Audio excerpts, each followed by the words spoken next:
Welcome to Raj sir classes. आज है 20 जून 2025 और 20 जून से संबंधित जितने भी प्रकार के करंट अफेयर के क्वेश्चन बन सकते हैं वे सारे इंपॉर्टेंट क्वेश्चन इस वीडियो में डिस्कशन करने वाले हैं। तो चलिए वीडियो में आगे बढ़ते हैं, बातचीत करते हैं। अगर अभी तक आपने चैनल को सब्सक्राइब नहीं किया है तो पहले चैनल को सब्सक्राइब करें, बेल आइकन को दबाएँ ताकि आगामी वीडियो की नोटिफिकेशन आपको मिल सके। चलिए पहला क्वेश्चन देखते हैं। हाल ही में विश्व सिकल सेल दिवस कब मनाया गया है? तो ये मनाया गया कब दोस्तों? 19 जून को। देखिए हर वर्ष 19 जून को दुनिया भर में विश्व सिकल सेल दिवस मनाया जाता है, वर्ल्ड सिकल सेल्स डे। अच्छा, इस दिवस को मनाने का उद्देश्य क्या है? आम लोगों में, सरकारों और स्वास्थ्य संगठनों को इस रोग की गंभीरता से अवगत कराना और संयुक्त प्रयासों के माध्यम से समय पर जांच, परामर्श और इलाज सुनिश्चित कराना है ना। तो दोस्तों 19 जून को मनाया जाता है विश्व सिकल सेल दिवस। अच्छा, इम्पोर्टेंट क्वेश्चन है, कुछ इम्पोर्टेंट डेज देख लेते हैं। 1 जून को विश्व दुग्ध दिवस मनाया गया, 2 जून को तेलंगाना स्थापना दिवस, 3 जून को विश्व साइकिल दिवस, 4 जून को आक्रामकता के शिकार मासूम बच्चों का अंतर्राष्ट्रीय दिवस, 5 जून को विश्व पर्यावरण दिवस, 6 जून को विश्व कीट दिवस, 7 जून को विश्व खाद्य सुरक्षा दिवस, 8 जून को विश्व महासागर दिवस और 9 जून को विश्व प्रत्यायन दिवस मनाया गया। 10 जून को राष्ट्रीय जड़ी बूटी एवं मसाला दिवस मनाया गया। 11 जून को अंतर्राष्ट्रीय खेल दिवस मनाया गया। 12 जून को विश्व बाल श्रम निषेध दिवस और रूस दिवस मनाया गया। अच्छा, 13 जून को अंतर्राष्ट्रीय एल्बिनिज्म जागरूकता दिवस मनाया गया।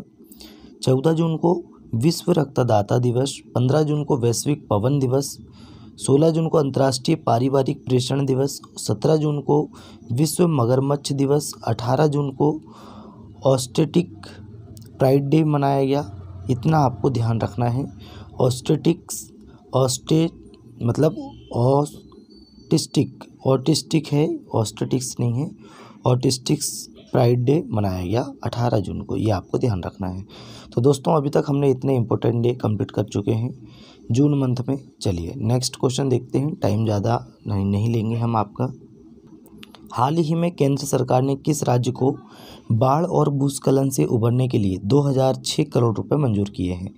तो ये हिमाचल प्रदेश को मंजूर किए। तो option number C right answer हो जाएगा, हिमाचल प्रदेश। अब हिमाचल प्रदेश की बात करते हैं।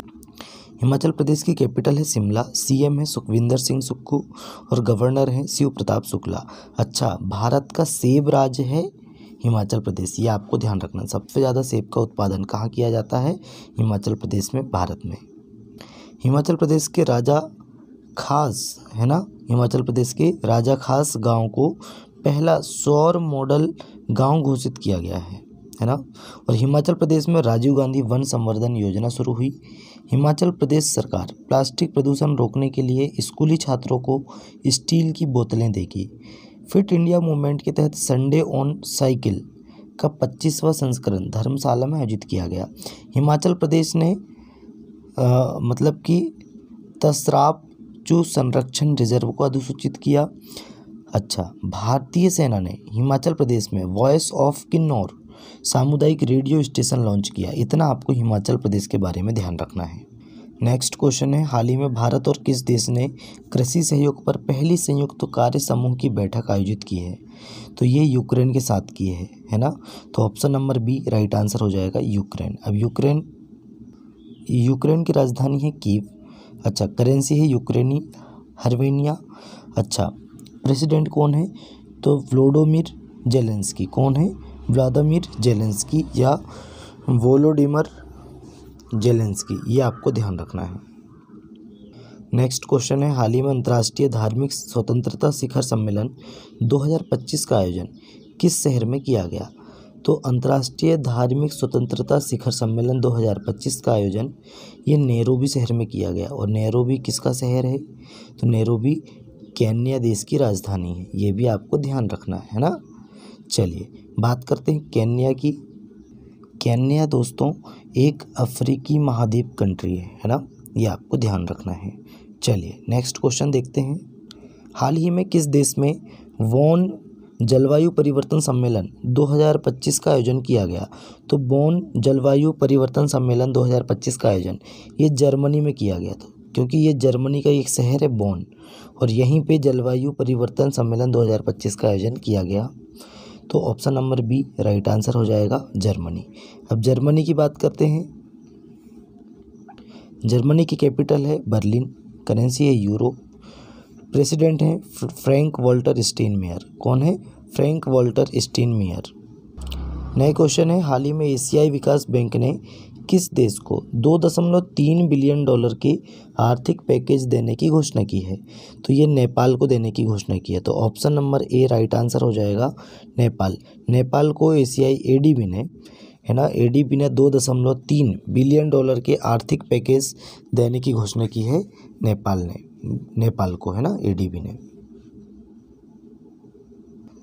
बात करते हैं नेपाल की। देखिए कैपिटल क्या है? काठमांडू है, करेंसी है नेपाली रुपया, प्राइम मिनिस्टर हैं केपी शर्मा ओली, और राष्ट्रपति कौन है दोस्तों? रामचंद्र पौंडेल। मोस्ट इम्पोर्टेंट है, ये ध्यान रखना है। नेपाल के मशहूर पर्वतारोही कामी रीता ने 31वीं बार माउंट एवरेस्ट फतेह किया। नेपाल में याला ग्लेशियर को मृत घोषित किया गया। और बिम्स्टेक कृषि मंत्रियों का तीसरा सम्मेलन नेपाल में हुआ। नेपाल राष्ट्र बैंक का कार्यवाहक गवर्नर डॉक्टर नीलम धुंगाना को नियुक्त किया गया है। भारत और नेपाल के सुप्रीम कोर्ट के बीच न्यायिक सहयोग बढ़ाने के लिए समझौता हुआ। घोड़े यात्रा जो समारोह है ये नेपाल में आयोजन किया गया। और नेपाल में 26वें फ्लोरा एक्सपो का समापन हुआ है। इतना आपको नेपाल के बारे में ध्यान रखना है। नए क्वेश्चन है, हाल ही में गूगल ने एशिया प्रशांत क्षेत्र का अपना पहला और विश्व का चौथा सुरक्षा इंजीनियरिंग केंद्र कहाँ खोला है? तो ये हैदराबाद में खोला है। देखिए एशिया प्रशांत क्षेत्र का पहला, है ना, एशिया प्रशांत क्षेत्र का पहला और विश्व का चौथा इंजीनियरिंग केंद्र, सुरक्षा इंजीनियरिंग केंद्र कहाँ खोला है? तो हैदराबाद में खोला। तो option number B right answer हो जाएगा हैदराबाद। नए क्वेश्चन है, हाल ही में कौन सभी शहरी स्थानीय निकायों को एक ही पोर्टल से जोड़ने वाला पहला भारतीय राज्य बन गया है? तो ये मध्य प्रदेश बन गया। तो option number C right answer हो जाएगा। देखिए स्थानीय निकायों को एक ही पोर्टल से जोड़ने वाला पहला भारतीय राज्य मध्य प्रदेश बन गया है। तो option number C right answer हो जाएगा मध्य प्रदेश। मध्य प्रदेश की बात करते हैं। कैपिटल है भोपाल, सीएम है डॉक्टर मोहन यादव, गवर्नर है मंगूभाई छगन भाई पटेल। मध्य प्रदेश ने राहवीर योजना को मंजूरी दी है। मध्य प्रदेश ने मानव हाथी संघर्ष के लिए 47 करोड़ रुपए की योजना को मंजूरी दी है। मध्य प्रदेश ने भारत का पहला AI आधारित real time forest alert system शुरू किया। पराली जलाने पर मध्य प्रदेश सरकार ने प्रतिबंध लगा दिया। कुनो राष्ट्रीय उद्यान से 2 चीते प्रभास और पावक ये कहाँ शिफ्ट किए गए हैं? तो गांधी सागर अभ्यारण्य में शिफ्ट किए गए हैं। मध्य प्रदेश सरकार ने सागर जिले में डॉक्टर भीमराव रामजी अंबेडकर के नाम पर एक नया वन्यजीव अभ्यारण्य घोषित किया है। चलिए नए क्वेश्चन देखते हैं। हाल ही में WEF के एनर्जी ट्रांजिशन इंडेक्स 2025 में भारत को कौन सा स्थान प्राप्त हुआ है? तो ये 71वें स्थान प्राप्त हुआ। तो option number A right answer हो जाएगा 71। नेक्स्ट क्वेश्चन है, हाल ही में जारी QS वर्ल्ड यूनिवर्सिटी रैंकिंग 2026 में कौन सा भारतीय संस्थान शीर्ष पर रहा है? तो देखिए दोस्तों, कौन सा भारतीय संस्थान शीर्ष पर रहा है? तो IIT दिल्ली शीर्ष पर रहा है। तो ऑप्शन नंबर पहले तो डी राइट आंसर हो जाएगा। अब देखते हैं हम रैंकिंग। देखिए दुनिया में IIT दिल्ली की रैंकिंग कितनी है? 123वें नंबर की है। आपको अगर दिख नहीं रहा होगा तो हम यहाँ पे लिख देते हैं 123वें नंबर की है। सेकंड है IIT बॉम्बे, ये है दोस्तों 129वें नंबर की। और तीसरी है 180 नंबर पे मद्रास, और भारत में चौथे नंबर पे है। और 180 मतलब कि 215 नंबर पे कहाँ पे है? पूरे विश्व में इसकी रैंकिंग है। किसकी? खड़गपुर की। ये आपको ध्यान रखना है।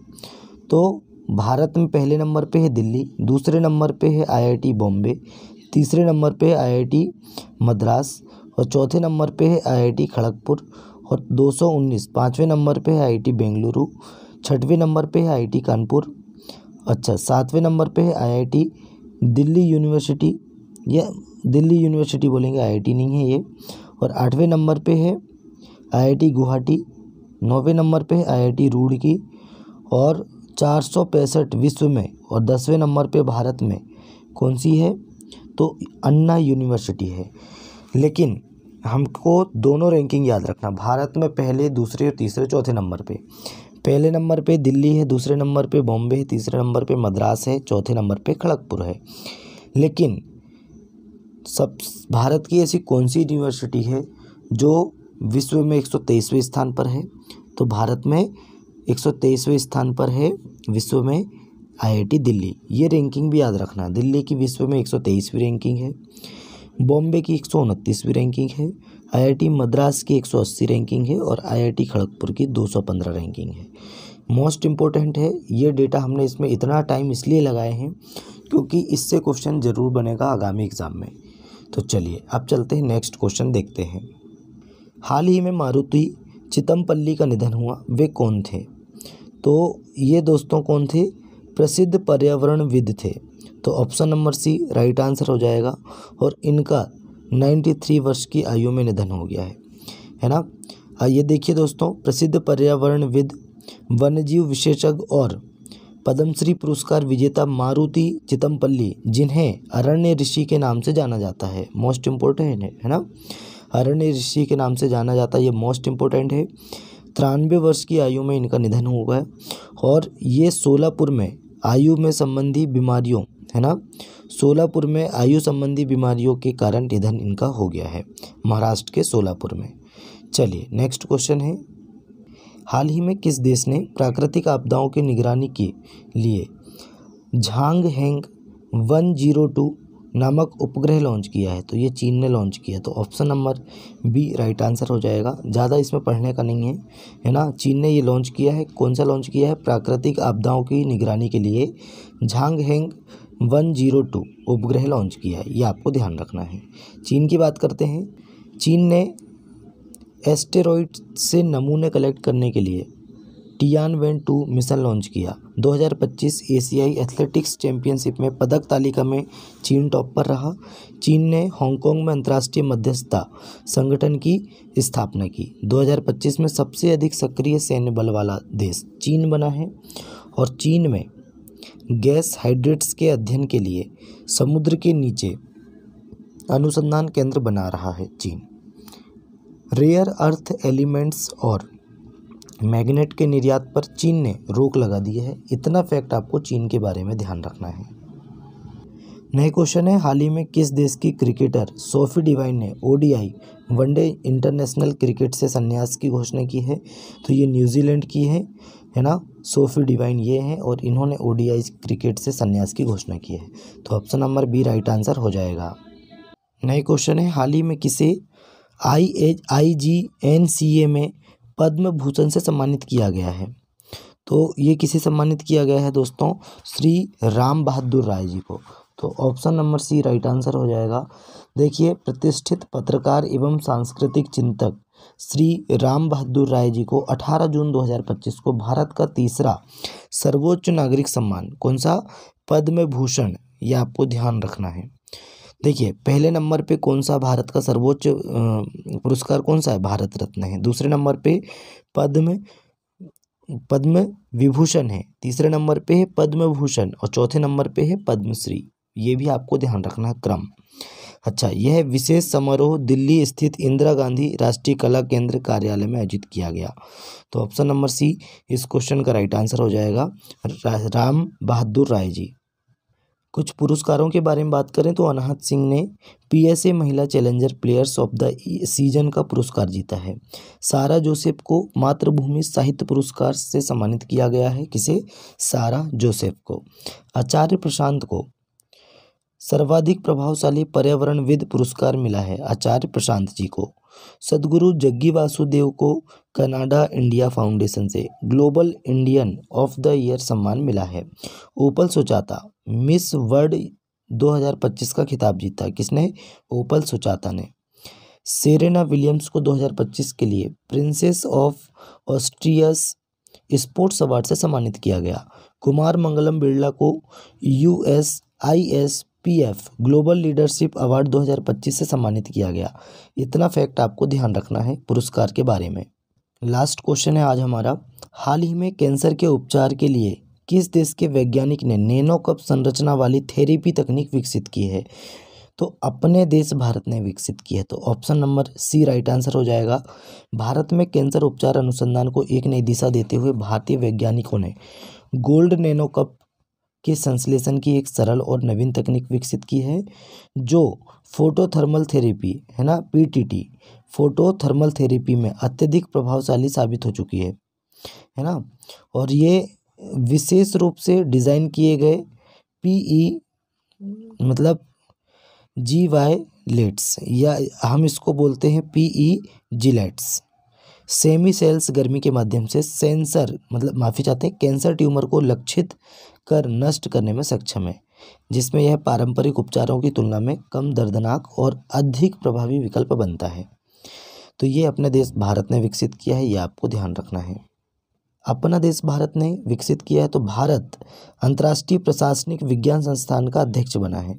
भारत नॉर्वे के साथ मिलकर पहला ध्रुवीय अनुसंधान पोत बनाएगा।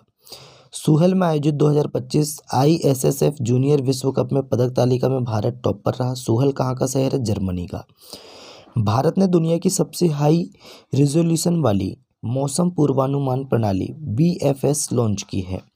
भारत दुनिया की चौथी सबसे बड़ी अर्थव्यवस्था बना। भारत 2025-26 सत्र के लिए एशियाई उत्पादकता संगठन का अध्यक्ष बना है। मत्स्य पालन क्षेत्र का भारत की अर्थव्यवस्था में 9% का योगदान रहा। भारत ने समुद्री क्षेत्र में महिलाओं के लिए सागर में सम्मान पहल शुरू की है। तो इतना फैक्ट आपको ध्यान रखना भारत के बारे में। तो दोस्तों, आज का हमारा करंट अफेयर यहीं समाप्त होता है। वीडियो कैसा लगा कमेंट करके बताएं। अपने दोस्तों में ज़्यादा से ज़्यादा वीडियो को शेयर करें, लाइक करें और चैनल को सब्सक्राइब करें। चलिए मिलते हैं तब तक के लिए नए वीडियो में। जय हिंद, जय भारत।